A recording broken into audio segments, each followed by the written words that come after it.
Орой мэндийг хүргэе Болзоо нэвтрүүлгийн шинэ дугаар танд хүргэж байна. Өнөөдрийн Болзоонд Оюу Толгой компани Орон нутгийн харилцаа хариуцсан ерөнхий менежер Байгалмаатай ярилцахаар урьлаа. Ингээ зочинтой хамтдаа уулзцгаая.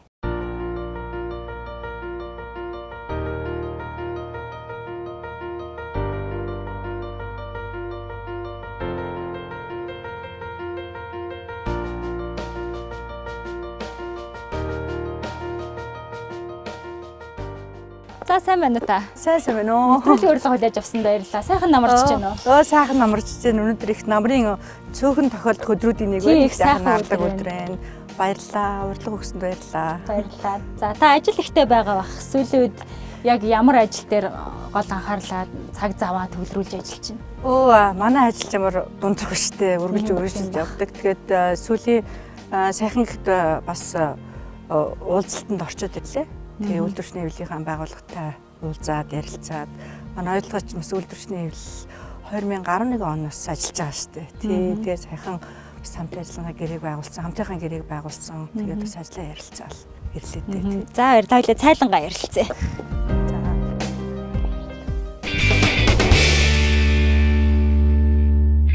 Одоо оюутлахад хичнээн монгол хүн ажилт юм бэ. За та хичнээн эмэгтэйн төлөөлөл вэ? За одоогоор яг оюутлахаа уурхайн үйлдвэрлэл болон далд уурхайн бүтээн байгуулалтан дээр 16,000 гаруй хүмүүс ажиллаж байна. Тэрний 92% нь одоо монголчууд ажиллаж байна. Тийм ойролцоогоор нэг 14,500 орчим юм уу да тий. Тэгээд манай ил уурхай дээр болохоор нэг 24% нь бүсгүүчүүд байдгийн. Тэгээд далд уурхайтайгаа нийлүүлэх юм бол бүтээн байгуулалтынхаа одоо ажилтаа нийлүүлэх юм бол нэг 16 гаруй хувь нь бүсгүүчүүд байна. Тэгээд бас бүсгүүчүүд маань гэж ярихад бол манай одоо Оюу Толгой компани гүйцэтгэх удирдлагын багт бол 9 хүнтэй. Тэрний одоо 4 нь бүсгүүчүүд байна. Тэгээд тэрний бас сонирхолтой 3 нь одоо Монгол ерөнхий менежер байна та. Уул уурхаад эмэгтэй хүн ажилтдаг гэхээр их хүнд хэцүү юм шиг санагддаг л та. Та яагаад уул уурхай салбарыг сонгосон юм? За маш их урт түүхэлтэй. Тэгээд би уул нь барилга инженерийн мэргэжилтэй. Тэгээд хотын ус хангамжаар эрхүүд одоо хуучнаар бол Зөвлбод улсын эрхүү хотноо полигонгийн дээд сургуулийг бас манай одоо энэ уул уурхай болон барилгын салбарын их олон мэргэжлийн төгссөн л дөө. Түүний нэг болж 1986 төгсөж ирсэн. Тэгээд дархныхаа хотынхоо найрамжийн дархан хот гэж байсан. Тэрнийхээ бүтээн байгуулалтанд хувь нэмрээ оруулаад барилгын салбараас ажлын гаргах эхэлж байсан. Тэгээ 2000 оны ихээр бас Америк руу яв суралцаад усныхаа чиглэлээр сурсан, барилгынхаа чиглэлээр мастер, магистрийн цол авсан. Тэгээд буцаж ирээд л уурхаад ажиллаж эхэлсэн дээ. Тэгээд бас их сонирхолтой байсан. Анх одоо аймаг хүн майнсд орж ажиллаж ирсэн. Тэгээд дараа нь energy resource-д орж 5 жил ажилласан. Energy resource-ыг одоо анханаас нь бас анхны 5 хүмүүний нэг нь болоод ажиллаж ирсэн даа бас баяртай байгаа. Тэгээд уул уурхайн салбар бас сонирхолтой. Барилга, уул уурхай чинь хоорондоо бас нэлээд уялдаа холбоотой. Бүтээн байгуулалтын бол одоо барилгын салбарын мэргэжилтэнгөөр төсөөлөхөд хэцүү. Тэгээд ерөнхийдөө бол нэг тийм одоо үгдийн салбар нь өөр боловч миний хувьд болохоор нэг тийм өөр санагдаагүй. Та магадгүй бас арай хожууч гэмээр юм уу 40 наснда энэ салбар руу шилжиж орсон байлээ тий. Тэгээд бас их сонирхолтой бид нар чинь бас нэг өнгөрсөн нийгмийн бүтээгдэхүүн гэж ярьдаг шүү дээ. Одоо 20 дугаар зуунд сургууль төгссөн социализмын үед бас мэдээж хөдөлмөрийн гараагаа эхэлсэн. Зөвхөн одоо тухайн үед чинь бид нэр их одоо гадаад хэл гэхэд орс хэл мэддэг байлээ шүү дээ. Одоо орс хэлтэй хүмүүс бол бас мэргэжилтэнтэйгээ ажилдаг бас нэлийн одоо салбартаа тэргүүлэх хүмүүс байлаа, мэргэжилтэнгүүд байлаа. Бидний залуу үед тийм л байсан. Тэгээд 90-ад оноос хойш одоо энэ ардчлалын замналыг замнаад улс орон манаас хөгжиж гин үүнтэй зэрэгцээд бас хоцорчихгүйсэн гэж бодоод англи хэл сурсан. Тэгээд англи хэлийг би даад сураад тэгээд дараа нь бас мэдээж энэ хөгжлөлт тодорхой хэмжээний хувь нэмрээ оруулахын гэж одоо Америк руу яв суралцсан. Тэгээд 40-од наснда явсан юм л да 39 наснда. Тэгээд яг 2 зорилго байсан. Өөрөө суралцсан мэдээж энэ одоо 40-од насны хүн залуучуудтай сурна гэдэг хэцүү. Хоёрдугаарт бол манай би 2 охинтой. Тэгээ охиноо бас нэг юуны Америкт боловсрол эзэмшүүлье, англи хэлний сайн болгоё гэсэн юм хоёр зорилготой явсан. Тэгээ зорилгоо бол биелүүлсэн л гэж бодож байгаа. Би таны тэр намтрыг уншаад ер нь тийм амархан сэтгэл ханах тийм дургуул хүн байна гэж бодсон л та. Тэ өөрийгөө илүү хөгжүүлэх юмсан гэсэн хүсэл эрмэлзэлтэй хүн байна гэж ойлгосон. Хүүхдүүдтэй ч гэсэн та ер нь ингээд боловсролд илүү анхаарах хэрэгтэй байна. Ийм хүсэл эрмэлзэлтэй хүн болох хэрэгтэй байна гэдэг дээр илүү бат зогсдог гэж юу? Тий. Ер нь би бодохдоо бол хүн бол насан туршдаа л боловсрч бас сэтгэлээгээ тухайн одоо хөгжилтэйгөө тааруулж өөрчилж явах шаардлагатай гэж хардгийг. Тийм учраас бол бас өөртөө найз нөхд ялангуяа хоёр охиндоо бол бас энийг нэлээд одоо багаас нь ойлгуулж би тухайн үедээ гараагүй боломжтой хоёр охиндоо бас бий болох тал дээр бол нэлээд анхаарч ажиллаж байсан. Тэгээд энэ маань болохоор зэрэг хоёр охин маань бас олон талын одоо мэдлэг боловсролтой гадаадад төгссөн одоо эрүүл мэндийн салбарын хоёр мэргэжилтэн болсон байж байгаа. Тэгээ том охин маань сонгодоод ажиллаж байна. Бага маань одоо Америкт Лос Анжелес хотноо Нью-Йоркийн Колумбия их сургууль төгсөөд одоо тэнд хүүхдийн эмнэлэгтэл менежер хийж байна да. Уул уурхайд ажилладаг хүн гэрийн бараа харах нь ховор гэж ярьдаг штэ. Гэр бүлийн хүний талаар та яриач. Би бас их азтай хүн гэж бодож байгаа. Бас баттай ар гэртэй гэр бүлийн хүн маань түшигтэй байна гэдэг бол мэдээж миний амжилтын салшгүй нэг хэсэг гэж хардаг. Тэгээ манай гэр бүлийн хүн бол математикийн багш мэргэжилтэй. Боловсролын салбарт бас нэлээд олон одоо албыг хасч байсан. Одоогоор бол өөрөө жижиг бизнестэй. Тэгээд гэр бизнес хоёр нь хамтдаа байдаг. Ер нь бол ардаа баттай л одоо албыг залгуулдаг л ийм найдвартай. Би тэрийг одоо байр жоохон солигдчихвол энэ л да. Би бол уурхаад дээр 24-7 ажилладаг. Ер нь дуртай цагтаа л цүнхээ бариад явцдаг тий. Тэгэл дуртай цагтаа ирдэг. Тэгэхэд бол бас энэ одоо хэцүү албал да. Яг ялангуяа эрэгтэй хүний хувьд энэ ажлыг хийнэ гэдэг нь бол тэгээд би бас хувьдаа өөрийгөө азтай гэж бодож байгаа да. Хүнийг таныг гэвэл удмыг нь мэд гэж үгүйдэг штэ. Та ер нь аль нутаг усны хүн бэ? За би болохоор зэрэг манай аав бол Сэлэн аймгийн хуучнаар бол Түшиг сум гэж байсан. Тэнд манай өвөө аавын манай аав болохоор одоо ардын хувьслын партизан нуудын нэг. Тэгээ би овгоо бас партизан гэж авсан штэ. Тийм тэгээд энэ бас эрхчлөөнийхөө төлөө тодорхой хэмжээний бас хувь нэмрээ оруулж исэн ийм өвөөтэйгөө бас бахархдаг. Манай ээж болохоор зэрэг булганы 3 булгих гарал үүслэн тий. Тэгээд манай ээж аав нь болохоор бас бэлэг танхаа гэж хэлдэг юм уу да. Тийм хүн байсан. Би одоо бас сайн самдгүй. Ер нь бол бас тодорхой хэмжээний тухайн үедээ эрдэм мэдлэгтэй ийм хүн байсан байгаа юм. Товчхон тантай танилцлаа. Одоо ажлын яриагаа эхлэе гэж бодож байна. Оюу Толгойн бүтээн байгуулалт ер нь улс орны хөгжилд хэр их хувь нэмэр оруулж байна гэж та боддог бай? 2009 онд хөрөнгө оруулалтын гэрээ байгуулсан. Тэгээд тэндээс тэр үеэс эхэлж одоо 1-р шатны бүтээн байгуулалт буюу ил урхан олборлолтын үйл ажиллагаа бол одоо хийгдэж эхэлсэн. Тэгээд бүтээн байгуулалтын үндсэн бүтээн байгуулалтын ажил бол 2010-аас 13 оны хооронд явагдсан. 13 онд баяжуулах үйлдвэр маань бол анхны баяжмлаа үйлдвэрлэж 7 сар зах зээлд гаргаж ирсэн. Түүнээс хойш бас 5 жил өнгөрчихжээ. Тэгэд хүний амьдралаар бол 5 настай хүүхэд гэж хэлж болно. Тэгээд яг мэдээж энэ ил урхан үйлдвэрлэлээс гадна манай нөөцийн маань ихэнх нь далд аргаар олборлох ийм нөөц байгаа учраас энэ одоо далд урхан бүтээн байгуулалтын ажил бол маш чухал байсан. Тэгээд засгийн газар харин шийдвэр гаргаад тэгээ 2015 оноос энэ далд урхан бүтээн байгуулалт эрчимжиж байна. Тэгээ яг өнгөрсөн одоо 2017 оны үзүүлэлтээр бол бид нар бас чамгүй их одоо эдийн засгийн хувь нэмрийг бол улс оронд оруулсан байх юм. Тэгээд эргээ харахад бол одоо татвар болон бус хураамж хэлбэрээр улсад төвлөрүүлсэн хэмжээ нь бол нэг 180 сая доллар. Тэгээ Монгол мөнгө шилжүүлэх юм бол нэлээд олон зэгтэй тоо гарна бах. Мөн одоо ханган нийлүүлэгчдийн чиглэлээр 300 гаруй сая долларыг зарцуулсан.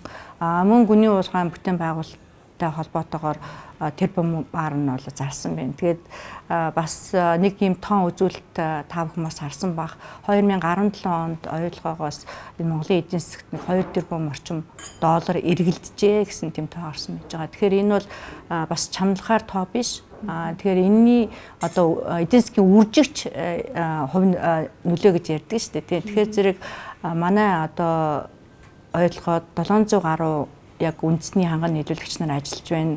Гэрээт гүйцэгч нар ажиллаж байна. Эдгээр маань бас энэ эдийн засагт бас тодорхой хэмжээний татвар төлөөд хувь нэмрээ оруулж байгаа. Тэгэхээр зэрэг ер нь бол нэлээд одоо хэмжээний хувь нэмэр оруулж байгаа хал гэж би хувийнхээ хувьд бас бодож байна. Тэгэхээр түүхэн бүтээн байгуулалтыг дагаад орон нутагт бол нэлээд их ажил бас өрнөдөг байх гэж бодож байна л да. Тэгэхээр орон нутагт ер нь ямар бүтээн байгуулалтууд хийсэн бэ? Энэ нь иргэдийнхээ амьдралд ер нь хэрхэн нөлөөлж байгаа вэ? 2015 он хүртэл бид нар бас нэлээд бүтээн байгуулалтыг тухайн дурдсан гашин сухад хүртэлх хатуу уучлалтай замыг барьлаа. Хаан бомбод нисэх онгоцны буудлыг барьлаа. Тэгээд энэ одоо дэд бүтцийн байгууламжийг бол орон нутгийн иргэд бол хамтраад ашиглаж байгаа. Нөгөө талдаа 2015 онд бид нэр Өмнөг аймаг Хамбогд сумтайгаа хамтын ажиллагааны гэрээ байгуулсан. Тэгээ энэний хүрээнд говийн оюу хөгжлийг дэмжих сан байгуулад мөн одоо шууд олон энэ говийн оюун санхүүжилтээр өмнө говьд нэлээд олон одоо бүтээн байгуулалтыг капитал барилга байгууламжуудыг нийгмийн чиглэлээр барьж байгуулсан байна. Тухайлбал одоо Хамбогд суманд гэхэд ус хангамжийн цэвэршүүлэх байгууламжийг шугам хоолой хамт өндрийн усан сантаа хамт бариад байгуулад ашиглалтанд оруулсан. Манай Хамбогдынхан өөртөө энийг ажилуулад явж байна. Мөн одоо Хамбогд сум маань төвийн эрчим хүчний нэгдсэн сүлжээнд холбогдоод 24 цагийн цахилгаантай болсон байна. Тэгээд энэ сангийнхаа хүрээнд бид нар олон цэцэрлэг сургуулиудыг, эмнэлгүүдийг бас барьж байгаа.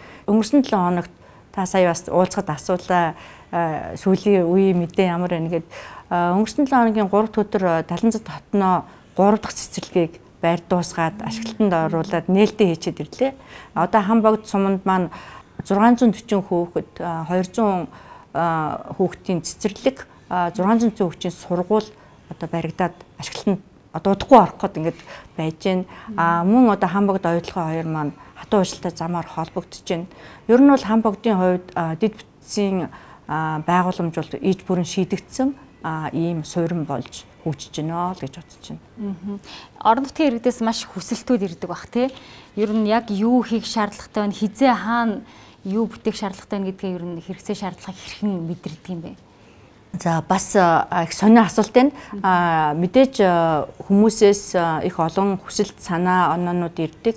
Энэ сангийн хүрээнд бид нар харилцааны хороо байгуулагдсан, сан нь өөрөө удирдах зөвлөлтөө тэгээд төсөл хөтөлбөрүүд нь 7 чиглэлээр бид нар хүлээж авдаг. Одоо дутагдaltaа хөгжлийн одоо 6 чиглэл ялангуяа нийгмийн суурь үйлчилгээ буюу эрүүл мэнд боловсролд нэлээд төлхөө анхаардаг.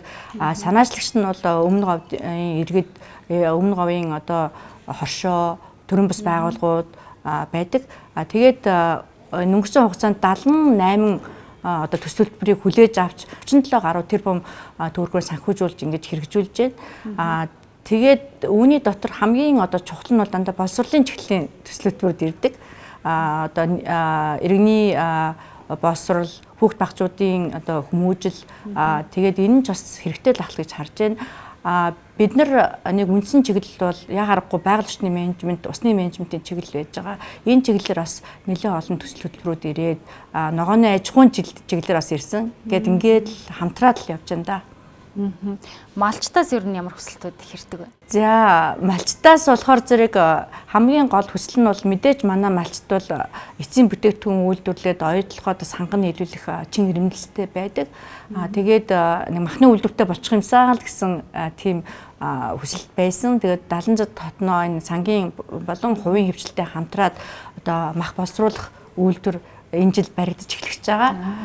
Тэгээд тэгэхээр зэрэг энэ маань одоо бас юутай холбогдолтой вэ гэхээр зэрэг манай малчт маань бол малаа эрүүл байлгах маш их сонирхолтой. Манай малчид бол тоон дээр бол одоо анхаарахаа байсан байна. Чанарт маш их анхаарч байгаа.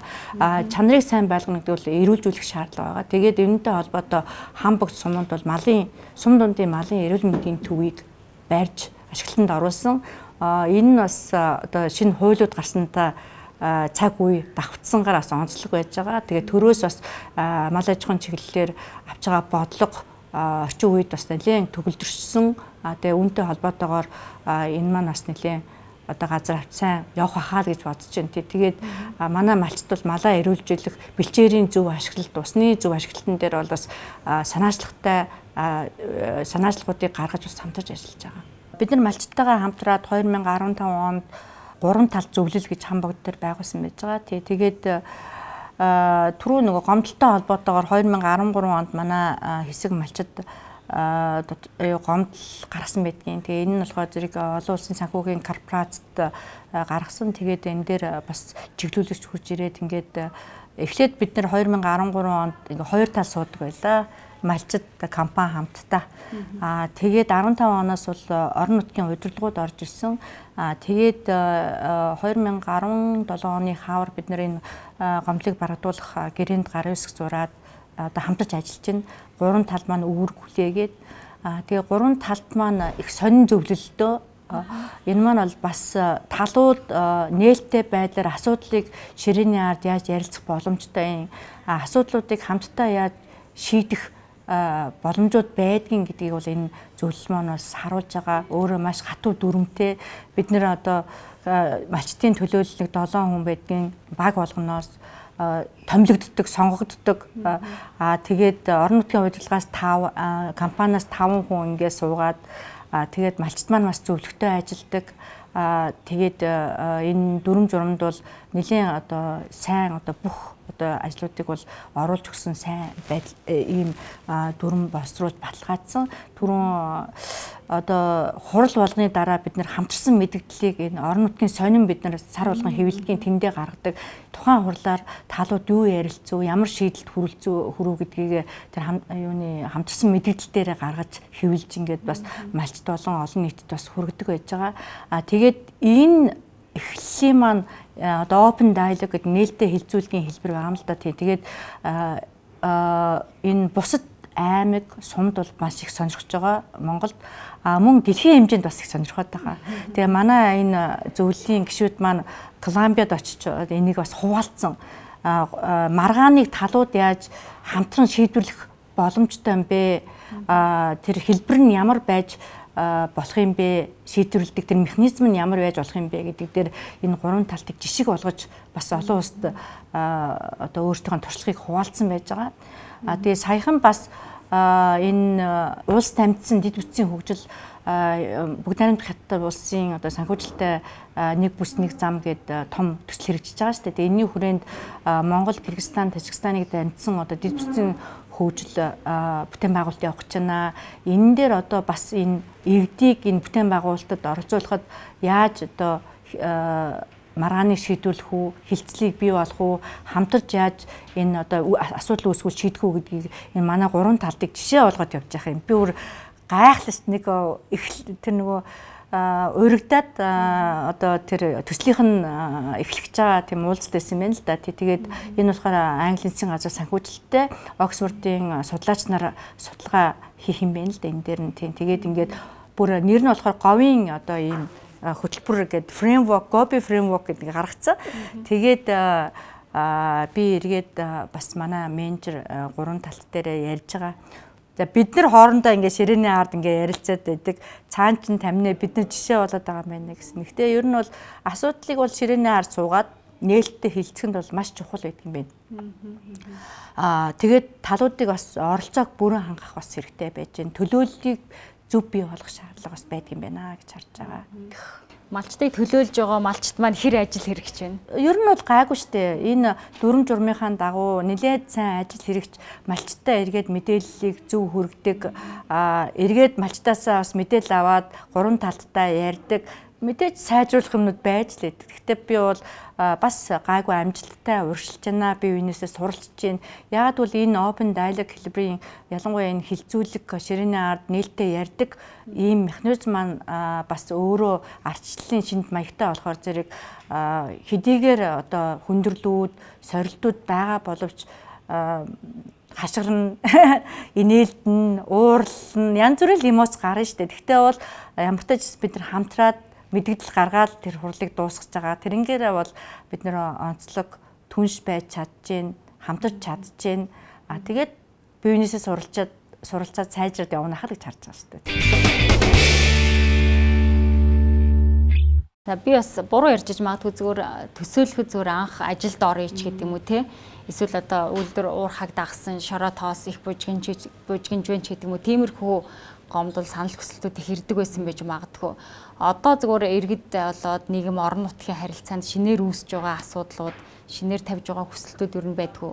Энэ харилцаа ер нь өөрчлөгдөж байна уу? Мэдээж бүтээн байгуулалтын үед бол газар хөндөжл байгаа юм чинь тодорхой нөлөөлөл үүсдэг. Тэгээ нөлөөллийг бууруулах тал дээр бол одоо сүм орон нутгийнхаа иргэдтэй нягт хамтран ажиллаж байгаа. Тэгээд мэдээж нэн тэргуунд мэдээж одоо сумда төдийгүй аймагта мөн одоо Монгол орон даяар бол ажлын байрыг л хүсдэг шүү дээ. Тэгэхээр зэрэг ажлын байрны чиглэлийн одоо ажилд орох юмсан гэсэн одоо хүсэл эрмэлзлээ илэрхийлсэн хүсэлтүүд бол нэлээд одоо ирж байгаа.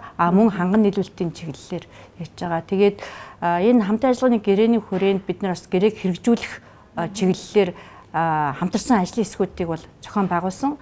Үүний нэг хоёр гол ажлын хэсэг нь болохоор яа харахгүй орон нутгийн хөдөлмөр эрхлэлтийн ажлын хэсэг, нөгөөт нь болохоор орон нутгийн ханган нийлүүлэлтийн ажлын хэсэг байж байгаа. Энэ нь бол хоёр тал хамтран ажилладаг. Одоо өмнө хам богд сум маань компанитайгаа гэсэн үг шүү дээ.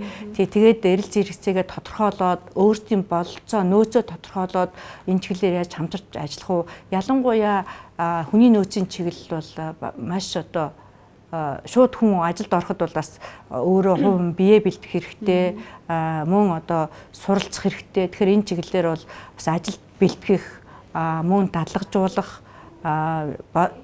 ур чадвар эзэмшүүлэх сургалтыг бол дистаралтаа ингээд аваад явж байгаа. Саяхан одоо бид нар бас нэг амжилтыг тэмдэглэсэн. Энэ юу гэхээр зэрэг ажилгүй иргэдийн бүртгэлийг нэлээд ийм наривчлсан байдлаар тодорхой болгож ирсэн. Тэгэхээр энэ маань юу гэсэн гэхээр зэрэг ажил хайж байгаа иргэд маань энэ сандаа бүртгүүлээд тэгээд ямар чиглэлээр ур чадвараа өөрчлөх юм уу, дээшлүүлэх боломжууд юу байна, ойлгоод болон бусад уулуурхайн компаниуд ялангуяа бүтээн байгуулалтанд оролцох бас боломжууд юу байна гэдгийг бол энэ сантайгаа холбогдсноор авах боломж нээгдэж байгаа. Энэ нь бас бидний бас хамтын ажиллагааны нэг амжилт юм уу да гэж харж байгаа. Уулуурхаа өгчсөн зарим аймагуудын дарга нар ер нь хөлждөг нэг тийм гашуун туршлага байна штэ. Тэгэхээр ер нь та бүхэн орон нутгийн удирдлагуудтай хэр үр дүнтэй хамтран ажиллаж байна. Та бүхний хөрөнгө ер нь хэр үр дүнтэй зарцуулагдаж байна. Энд одоо яаж хяналт тавьж явдаг вэ? Энэ бас их сонио асуулт л та. Ерөнхийдөө би бодохдоо бол орон нутгийн энэ удирдлагууд одоо мэдээж таны сая хэлсэн шиг те ингээд өөрсдөө зарцуулдаг ч юм уу, хөрөнгийг буруу зарцуулах ч юм уу, тийм байдаг, хандлага байдаг гэж олон нийт ярьдаг юм байлээ. Бид нар яг ингээд тулаад хамтраад ажиллаад ирэхээр бол тэр хүмүүс орон нутгийнхаа хөгжил, иргэдийнхаа сайн сайхны төлөө санаа зовсон хүмүүс байдаг. Тэгээд ялангуяа энэ бид нар энэ сан дээр сан маань өөрөө нарийн дүрмтэй, журамтай, тэгээд талууд байнга одоо уулзаж дүрм журмаа зөрчихгүй ажиллахын төлөө явдаг учраас ямар нэгэн одоо тийм алдаа оноотой юм л одоо хүртэл гараагүй байна. Тэгээд бид нар ялангуяа энэ өмнө говийн одоо урт хугацааны тогтвортой хөгжил рүү нэлээд чиглэж анхаарч бие биенээсээ суралцаад ингээд явж байна. Өнгөрсөн 5 жилийн хугацаанд та түрүүн зарцуулсан хөрөнгийн хэмжээг хэлж ирсэн. Одоо эргээд хөрөнгө оруулсан төслүүдийн үр дүн ер нь хэр байгаа вэ? Иргэд энд одоо ямар сэтгэлтэй байгаа вэ? Жил болгон манад аудит ордгийн энэ сан дээр тэгээ аудит бол ямар нэгэн одоо зөрчилгүй сайн ажиллаж байна, ямар ч гэсэн төслүүд чинь сайн хэрэгжиж байна гэж тодорхойлсон байж байгаа. Бидний одоо харахаар бол капитал бол уулаасаа хөрөнгө оруулалт бол дороод харагдаж байшин барьчлаа, хүмүүс нь орчлоо.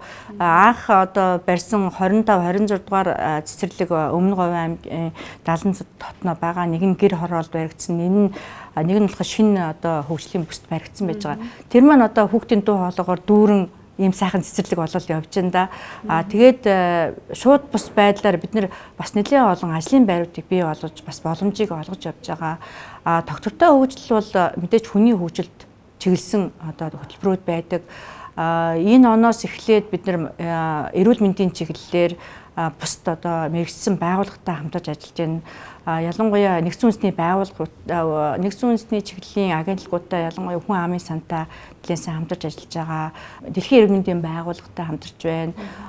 Тэгээд энэнгээр болохоор зэрэг их хүүхдийн эрүүл мэнд мөн одоо халдвар бус өвчлөлийг бууруулах мөн одоо эмэгтэй gender based violence гэж нэрлэдэг шүү дээ. Гендер цуурилсан хүчирхлэлийг одоо яаж бууруулах вэ? Энэ талаар одоо яаж одоо орон нутгийнхаа иргэдтэй хамтарч ажиллах вэ гэдэг 4 жилийн хөтлөөр хэрэгжүүлээ явж байгаа.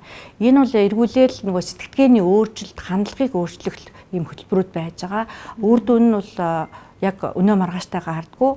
Гэхдээ яг өнөөдөр бидний зүгээр харахад бол манай одоо өмнө говьчууд манай хамбогчдын хандлага бол нэлээд одоо өөрчлөгдсөн харагдаж байгаа. Тэгэхээр зэрэг өөртөөхөө хувь заяанд эзэн болох ирээдүйд тогтвортой хөгжлөх мөн одоо өөртөөгөө хөгжүүлэхэд бас тодорхой хэмжээний хувь нэмрээ оруулж байгаа нь бас тэрнгээр харагдаж байгаа.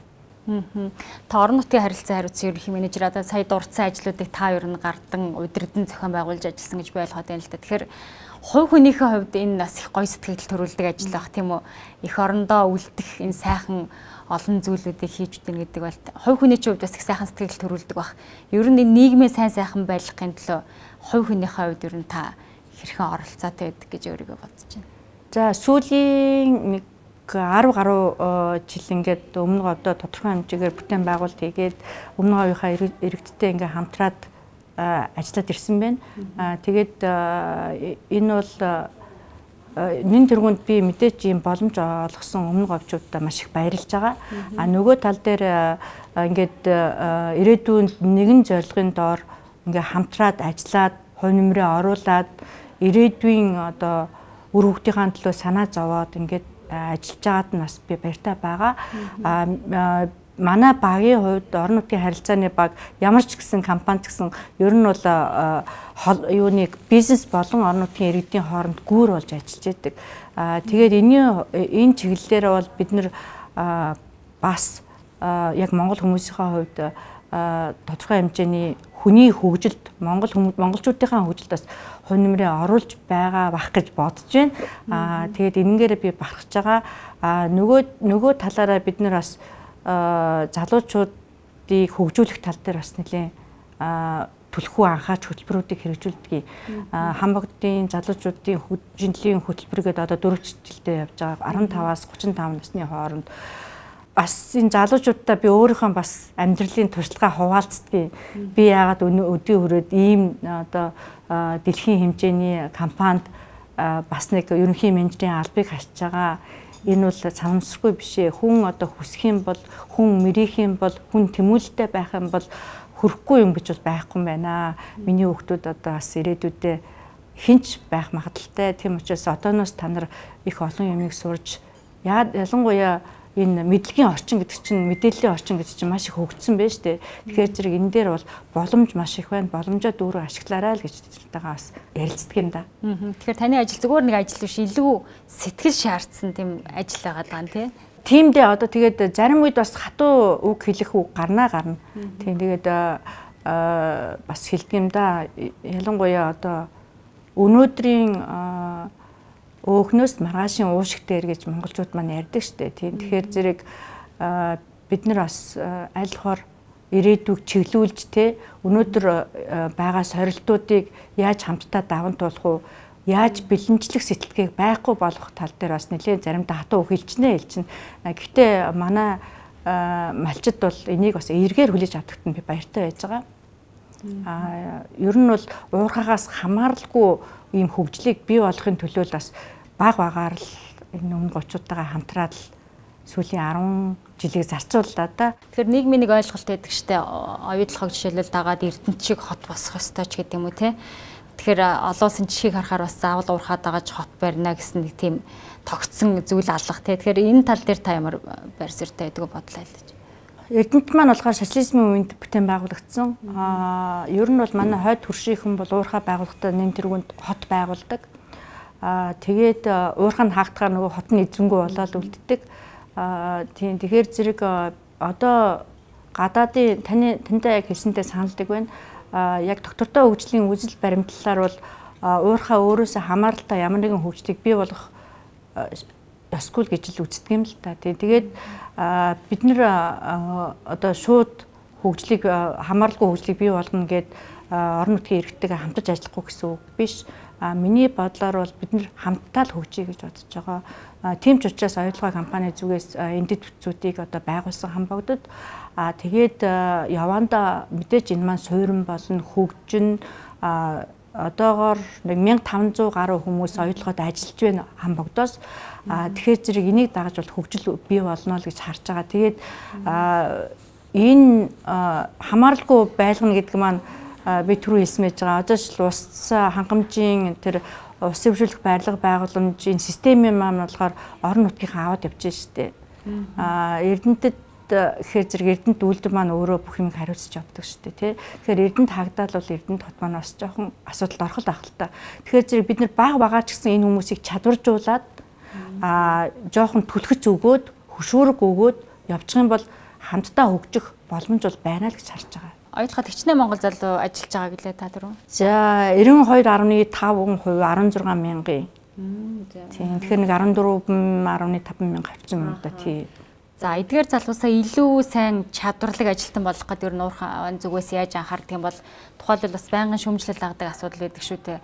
Хамгийн чадварлаг, хамгийн өндөр цалинтай ажил дээр нь дандаа гадаадынхаа ажилдагч гэдэг юм уу те. Тэр орон тоороо Монгол залуус маань ер нь шилжих боломж нь одоо ер нь бүрдэж эхэлж байна уу? За яг оюу толгойгийн өөрийн одоо уурхайн үйлдвэрлэлтэй холбоотой ажлын байранд бол одоо алхах ажилтан гэж нэрлэдэг. Монголоор бол маструуд гэж яриад байдаг. 100% монголчууд. За энийг бол тэргүүн фронтын удирдагч нар гэж хэлээд байгаа шүү дээ. Одоо тэргүүн фронтыг бол монголчууд аваа явж байна. Мөн одоо дээшээ суперинтендент алхах ажилтнууд даамал гэж нэрлэдэг. Тэр төвшөнд 75% нь манай монгол залуучууд аваа явж байна. Менежерийн төвшөнд болохоор нэг 50% та байж байгаа. Тэгээ ерөнхий менежерийн хувьд л сая харлаа шүү дээ, тийм ээ. 9 хүний 3 нь одоо монголчууд ингээ явж байна. Тэгэхээр бид нар бол одоо 5 настай гэж түрүүн хэлсэн байж байгаа. Тэгэхээр 5 жилийн дотор манай монгол залуучууд ийм амжилтанд хүрсэн байна. Тэгэхээр цааш нь бид нар компани зүгээс Монгол ирээдүйн манлайлагч нараа хөгжүүлэх чиглэлээр тасралтгүй одоо бодлого төлөвлөөд стратеги боловсруулад явж байгаа. Үүний нэг нь бол глобал номад гэдэг хөтөлбөр байж байгаа.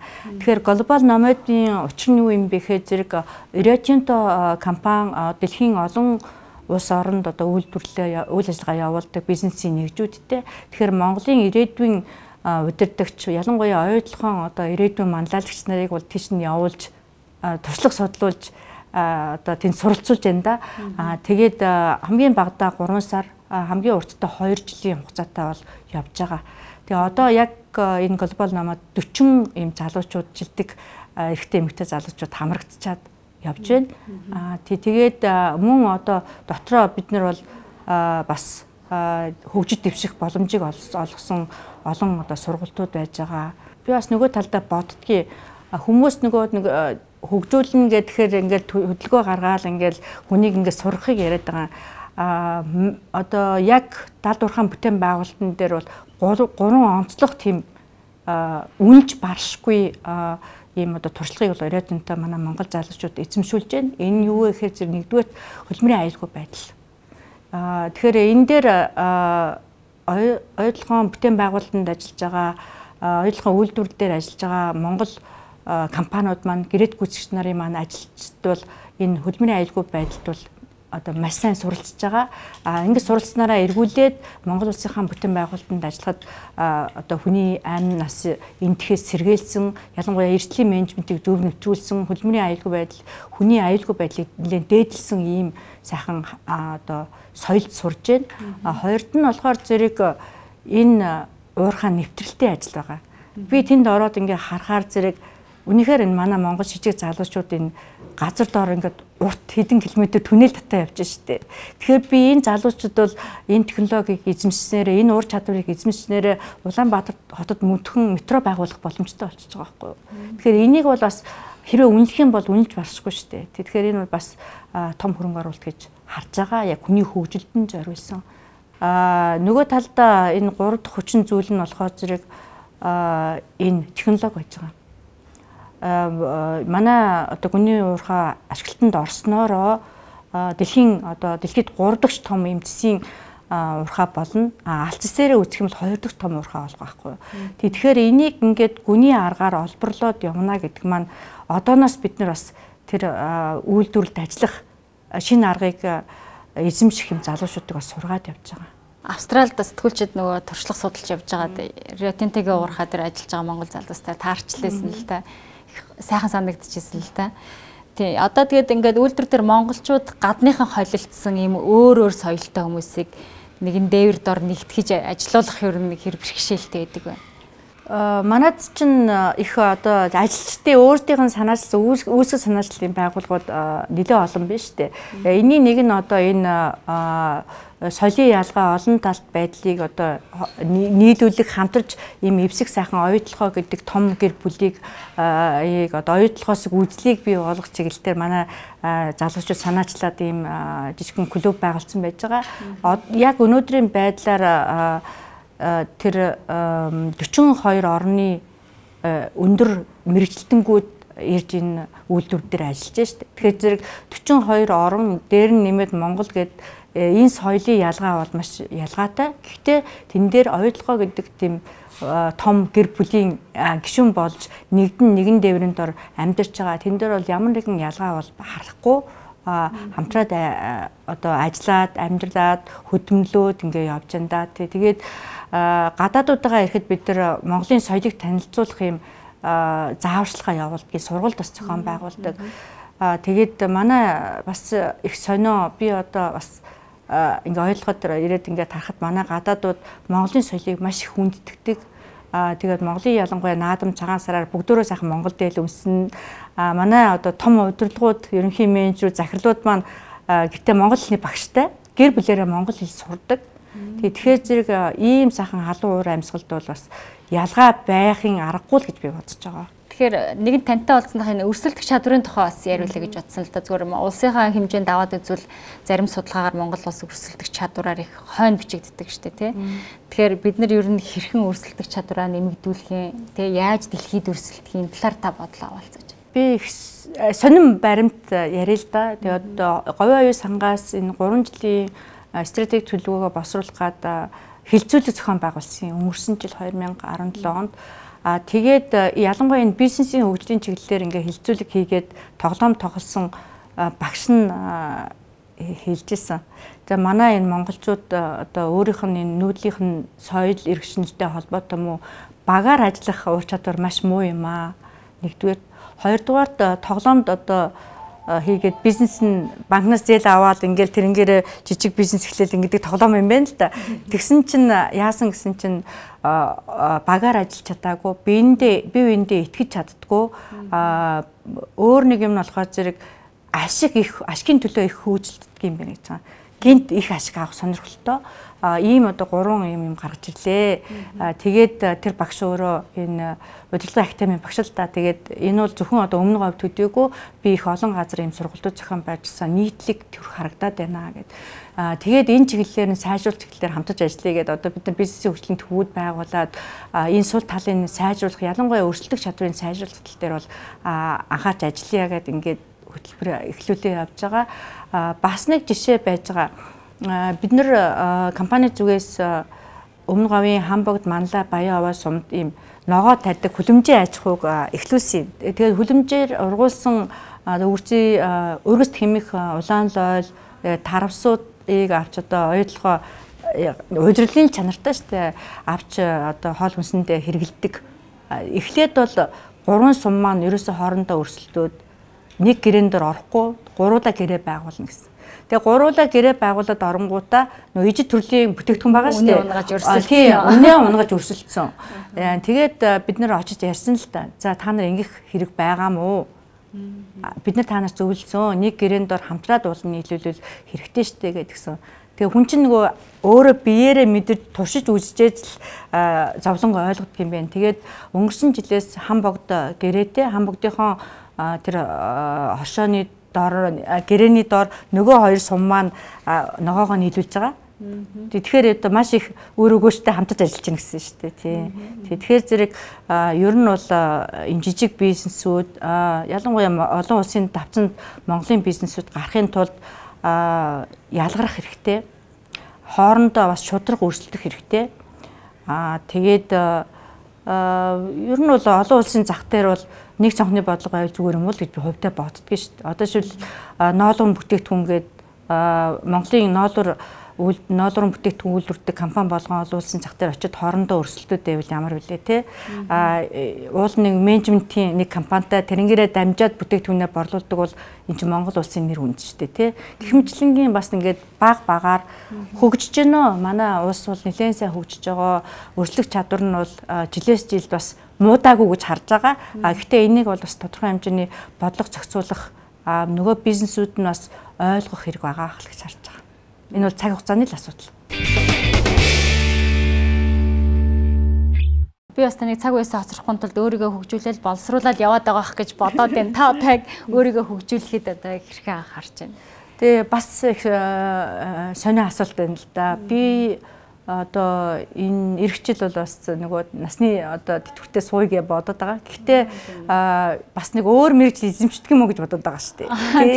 Тэгээд магадгүй би энэ олон нийттэй харьцаж байгаа бас хүнийхээ хөгжилд хувь нэмрээ оруулах чиглэлээр бас тодорхой хэмжээний одоо мэрэгчлээ өөрчлөөд сурдгийн билүү л гэж бодоод байгаа шүү дээ. Тэгээд одоохондоо бол зав арай л гараагүй байна. Тэгтээ бас энэ амьдралын туршлага байна. Тэрийг энэ одоо боловсролын дэлхийн боловсролын одоо энэ системтэй холбочлуулаас харьцангуй гайгүй болох ах гэж харж байна. Тэгээд ямар ч гэсэн залуу хойч үеийнхэн боловсролд хөгжилд нь хувь нэмрээ оруулсан тийм ажил хийл гэж санаж байгаа. Хүн сэтгэл санаагаараа залуу байх хэрэгтэй. Би бас энэ миний сэтгэл санаа залуу байгаа нь бол энэ уул уурхайд ажилласантай холбоотой мөн гэж хараад байгаа шүү дээ. Яг бол energy resource бас ухаан удаг уурхайг 11, 12 хонд бас удирдах явжлаад тэгэхэд би бас их шижгэр цаахан залуучуудтай ажиллаж ясна. Тэдний ийм ирч хүч тэрнтэй би өөрөө удирдах байгаа хүний хувьд манталагчийн хувьд хөл нийлүүлэх шаардлага байсан, өөрийгөө хөгжүүлэх шаардлага байсан. Одоо ингээ ойлгоход ороод ажиллаж байна. Бас л сайхан шижгэр залуучуудтай мөр зэрэгцээд хөдөлмөрлөд явж байгаа. Тэднийхээ хурдыг бас дутахгүйгээр гүйцэл гэж бодож байгаа. Тэгэхээр зэрэг бол хүнд хэрвээ чин ирэмжил хүсэл байх юм бол үргэлж залуугаараа байна л гэж харж байгаа шүү дээ. Нас бол яах вэ? Тэгээд мэдээж цаг хугацааны л асуудал шүү дээ, тий. Ер нь хүний амьдралдаа баримтлагдаг ямар зарчим ингээд хүнийг зогсолтгүй тий өсөж дэвжих гэм боломжийг нээж өгдөг гэж та боддог вэ? Ер нь бол зоригтой л байх гэж боддог. Тий өнөөдрийн сорилт өнөөдөр хүн энэ манай одоо би бол бодоход байдаг шүү дээ. Одоо хүмүүн бол төрнө гэдэг бол үнэхээр одоо олзгүй сайхан хувь заяа гэж харж байгаа. Тэгээд энэ хүмүүний амьдралыг олж төрчөөд адгуус амьтнаас сая Японы нэг судлаач хэлжээ л дээ. Хүн адгуусаас ямар юугаараа ялгаатай вэ? Ялгаа нь болохоор зэрэг хүн бол өнгөрснөө сандаг. Тэрнээсээ суралцдаг. Өнөө үедээ үеэ мэдэрч ажилдаг, амьдэрдэг. Тэгээд ирээдүгээ төсөөлж боддог гэсэн. Тэгээ энэнгээрээ хүн чинь адгуус амьтнаас ялгаатай шүү гэж тэр одоо сэтгэл судлаач хүн хэлжээ лээ. Тэгэхээр зэрэг ямар тааж яйсан мөрөөдөлтөй байна. Мөрөөдөлтөй байна гэдэг бол хүнийг бол амьдрахыг одоо нэлээд хөшүүрэг болж өгч байгаа шүү дээ. Тийм учраас тэр нь л одоо миний гол одоо амьдралдаа баримтлагдаг зарчим юм уу да. Мөн одоо бас би боддгоо шүү дээ. Одоо ингээл ханаад хүрээл ингээл жоохон би ингээл эвгүй болдог шүү дээ. Тэгэхээр би босоод ямар ч гараа хөдлөгдөг. Хөлсөө гаргадаг. Хизээч ийм уу чивддэггүй. Тэгэхээр хүний өөрийн бие организм гэдэг чинь бол агуу шүү. Та сэтгэл санаагаараа өөрийгөө алж болно. Сэтгэл санаагаараа үнэхээр одоо сэргээж имчилж болно. Тийм учраас та бол өөрийнхөө л хувь зээний эзэн учраас өөртөө итгэлтэй байх хэрэгтэй гэж би боддог шүү дээ. За баярлалаа. Цаг зав гаргаад бидэнтэй ярилцсан танд маш их баярлалаа. За баярлалаа. Танд ч гэсэн бас ажилд нь амжилт хүсье. Тэгээд таны нэвтрүүлгийг олон удаа сонсч ирсэн. Үнэхээр одоо манай Монгол улс бол би бодохдоо 20 дугаар зууны ихэнх үед Гумиловын хэлснээр бол одоо устж өгөө болж байгаа үндэстэн гэдэг томьёолтой байсан. Гэтэл өнөөдөр бид нэр 3 саяулаа болцсон. Үнэхээр энэ дэлхийн хөгжилдөө хөлөө нийлүүлээд энэ сайхан залуучууд үнэхээр барахгүй байхын аргагүй. Ялангуяа би боддгийн штэ. Англи хэл гэдгийг бид нар хэдэн жил сурсан бэ? Тэгэхэд одоо англиар ярьдгүү залуучууд байхгүй байна штэ Монголд. Тэгэхээр ийм үндэстэн дэлхийд бол ховор дах. Тэгэхээр би бас монгол хүн бол төсөндөө баярлдаг, бархдаг.